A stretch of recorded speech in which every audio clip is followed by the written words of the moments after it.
ನಮಸ್ಕಾರ. ನಾವು ಈಗ ಯುವಕರ ಆರೋಗ್ಯದ ಬಗ್ಗೆ ಮಾತಾಡ್ತಾ ಇದ್ದೀವಲ್ಲ, ಅವರು ಆ ಸ್ಟೇಜಲ್ಲಿ, ಅಡೋಲಸೆಂಟ್ ಸ್ಟೇಜಲ್ಲಿ ಎಜುಕೇಷನ್ ತುಂಬ ಇಂಪಾರ್ಟೆಂಟು. ಅವ್ರಿಗೆ ಎಜುಕೇಷನ್ ಅಂದರೆ ಫಾರ್ಮಲ್ ಎಜುಕೇಷನ್, ಇನ್ಫಾರ್ಮಲ್ ಎಜುಕೇಷನ್.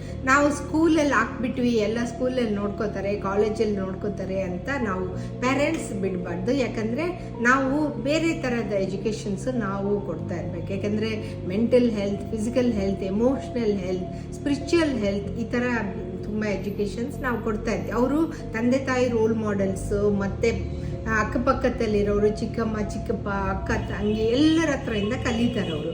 ಆಮೇಲೆ ಸ್ಕೂಲಲ್ಲಿ ಅಂದರೆ ಕಾಸ್ಟ್ಲಿ ಸ್ಕೂಲ್ ಇರಬೇಕು, ಮತ್ತು CBSE IBSE ಅಂತ ಅವರು ಚೆನ್ನಾಗಿ ಮಾರ್ಕ್ ತೆಗಿಬೇಕು, ಫಸ್ಟ್ ರ್ಯಾಂಕ್ ತೆಗಿಬೇಕಂತ ತುಂಬ ಪ್ರೆಷರ್ ಮಾಡೋಕ್ಕೆ ಹೋಗಬೇಡ್ರಿ. ಅವ್ರು ಏನು ಕೆಪಾಸಿಟಿನೋ ಹಾಗೆ ಓದಲಿ. Education is very important.